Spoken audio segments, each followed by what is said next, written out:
Hello. I really like themed days. So I think I'm going to start Travel Tuesdays, where I just talk for a bit about a different travel experience I went through. And then maybe if I figure out how to edit them properly, there'll be photos going through at the same time. Like, and. But who knows? I don't know technical things. So maybe I'll just do a slideshow at the end. Anyway, so I grew up in Canberra, which is the capital city of Australia. It's not a big town and lots of people leave it because it's apparently boring, but I loved it. And I had no dreams of leaving. Like, I had planned to become a nurse, and I was a photographer at the time, so I was making good enough money, and I was just going to do that the rest of my life. And then I joined a band who was getting pretty big in our circles, and we got an offer to play a big music festival in New Zealand. And so my first trip overseas was actually New Zealand. And it's interesting, in Australia we use the term overseas because every country is overseas. Other countries use abroad, or other words. Even when I'm like, I'm going overseas to Hungary from here, and it's definitely not over any seas, I just use it as like a catch-all for travel anywhere other than this place. I think we booked 2 weeks in New Zealand, and we were going to tour 3 or 4 different cities, including this music festival. And the funny thing is, the band broke up the first night, or the second night we were there, which is not funny, but it's like ironic funny, because we had all of these like, when we get there we'll make all these contacts and get all these shows, and then I was like, well, we've broken up, so we'll just play the shows that we had and then we won't play anymore. It was so sad. But as a first travel destination, New Zealand was interesting because I'd grown up with New Zealanders around and I knew enough about their culture, and it wasn't too different from Australia, although it is very in subtle ways and in beautiful ways. And I think most of us hadn't travelled internationally, so it was like, there was 5 of us, a group of 5, going on this weird flight with like South American Airlines or something. So they were actually going to South America, so the whole plane were people going very far, but we were just going the first stop. And we rented cars and we went to this weird motel for the first 2 nights that was really gross, and like going to different cities that was legitimately over the seas from where we grew up. It was just very interesting to me. And after that trip, it was more like, oh, maybe I could travel, but it was still like not a for sure desire that I wanted to travel. And so this trip. So we landed in Auckland or Wellington. I never remember what is the capital of New Zealand. I think it's Auckland. And it's just a smaller capital. And because I'd grown up in a smaller capital, it was like homely. And my brother had lived there for a while, so I knew bits and pieces. And we stayed overnight at this motel with a green pool because they hadn't cleaned it much, and it looked like it was closed, and there was this black cat, and I was in my like loving taking photos of everything stage, and so I was taking photos of the leaves, and I was taking photos of the pool and the cat. And then we had gone through duty free, and one member of the band really liked bourbon at the time, and so he had gotten litres of duty free bourbon, and so we drank that the first 2 nights, and that's when the band broke up, because certain members of the band got very honest with each other, and then I was just like, actually, we probably shouldn't be a band anymore. Because I was the newest member of the band, but I had been with the band since they started, like as a best friend and like a photographer and a organizer of certain gigs and stuff.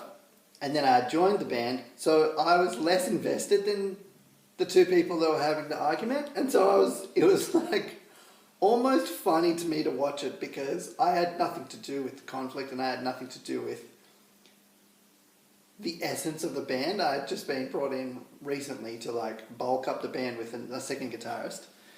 And so, but then at the same time I was like, oh, this sucks. My friends are fighting and we're about to hang out for 2 weeks in close quarters. This might be interesting. And then in the morning, I think they kind of discussed it and made up a little. But yeah, it was just an interesting night. And then we looked around Auckland or Wellington, whichever is the big town. And then we drove to Hamilton, which is a little bit south, to this grounds. I think it was just a flat ground that they set up this huge music festival at, and they had different sheds and different tents and different whatevers. And one of my brothers, the family that my brother lived with in New Zealand for 4, 5, 6 years, the Thompsons, their youngest son, or second youngest son, his band was playing there, Trigger Theory, and they were like power pop punk. And like super friendly dudes, super positive, and super like, hey, come hang out with us. But also like New Zealand's version of us, sort of, because we were like more screamy, heavy, and less poppy, I think. But so they had all of their fans, and they were a little bit rock starry, and we had not met much of that. Although some people knew our songs. In fact, after one of the shows, Evan and Luke had to go and sing a song that we refused to play anymore, called Trust Me, I Tried, and they had to go into this like dark oval so no one else would hear it because they were so embarrassed by that song, but these two chicks were like, yeah, play it! And we're like, oh, gross. And so we had some friends, but also it was just like, I think 10,000, no, maybe not 10,000, maybe just thousands of people that we didn't know, just walking around, just trying to make friends, and we were sleeping in the same tent together, and it was like one person too small, so you'd wake up like sweaty and like someone's foot in your face, like, ugh, and it would be so hot. And our first show we played in one of the bigger places. It was like this giant shed, and I think they were like, ooh, international band, we'll put them on this big shed. But we got there and we hadn't promoted ourselves and we weren't known all that well. And it was like the start of the festival. And so it was just like a smattering of people, and we were making funny jokes into the microphone that was funny to us, but no one else laughed. And we had videoed it. So there's actually footage on the internet of this whole tour, I think, on my YouTube. So maybe I'll put the link in the thing. And we were so young, and some of us had figured out our fashion, and some of us had definitely not. Like this guy. And like, I knew how to play music pretty good, but I wasn't a gear nerd, so whatever was provided for me, I'd plug in and just play. So I didn't think about my sound so much. And we were on this big stage, and we played pretty good, actually. We were feeling pretty good, we played pretty good, but because we weren't known, not many people turned up. But then after that, because we had played so good, our next show was packed, but we were in a smaller tent.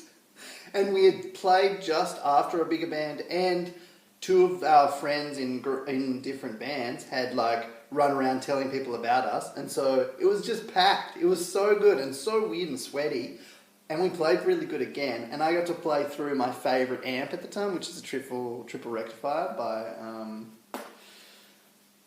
Mesa Boogie, maybe? No, that's not right.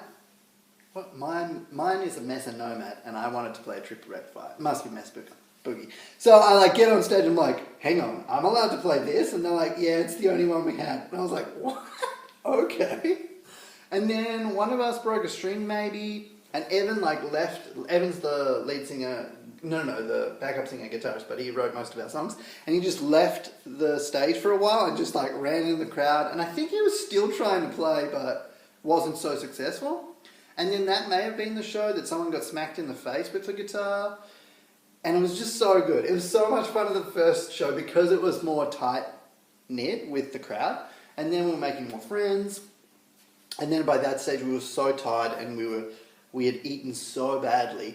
But we had made enough friends to go to this other place called Rotorua. And Rotorua is known for its egg smell. Like the whole town, for sulfur reasons, or something comes out of the ground, smells like eggs. And we were like, sure, it smells like eggs. And when we got there, it was so gross. And we saw this cool waterfall, and we lived with this cool guy. Maybe his name was Brendan or something. Super good guy, super friendly. He just let us crash in his lounge room. And then we played a show at in this industrial sector. So it was hard to find, but then when we found it, it was so fun. And Joseph's band played and another band played, I think. And we played a few other shows with them over the time.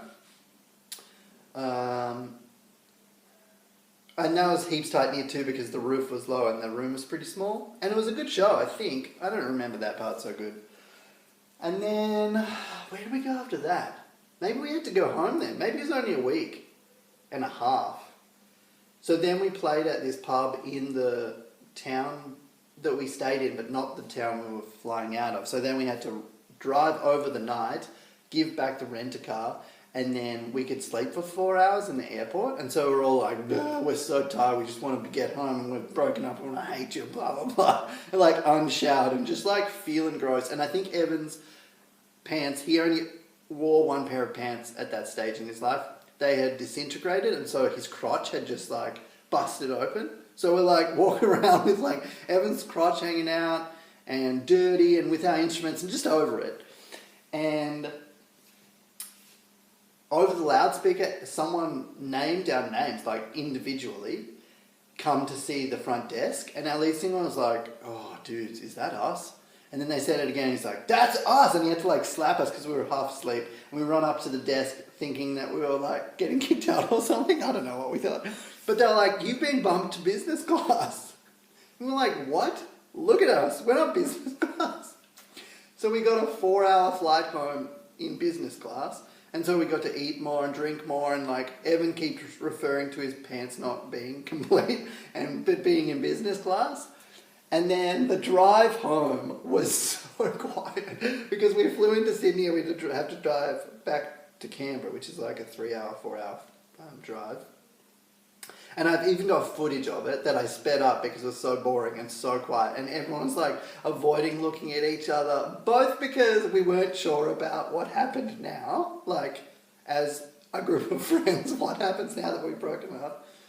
Because I think at that stage, I had been the only one in the band who had actually officially broken up. And I was like, whatever, we'll be friends. This isn't about friendship. This is just about like a professional working relationship. And then, then we got home. And so it was an amazing trip. And it was really fun travel, like experiencing different parts of culture. But it wasn't a trip that made me think, yeah, I'm going to travel for the rest of my life. Like for the last 10 years, I've traveled at least every 3 months to a different country. Maybe even less than that. Whereas up until I was 22, 23, I wasn't interested. I wasn't into it. And this is when we were 19, 20. Just such an interesting thing, traveling. Because you talk to some people and they're like, I was born to travel. And I'm like, no, I kind of learnt that. I learnt the love of travel. Whoa, there's a wasp.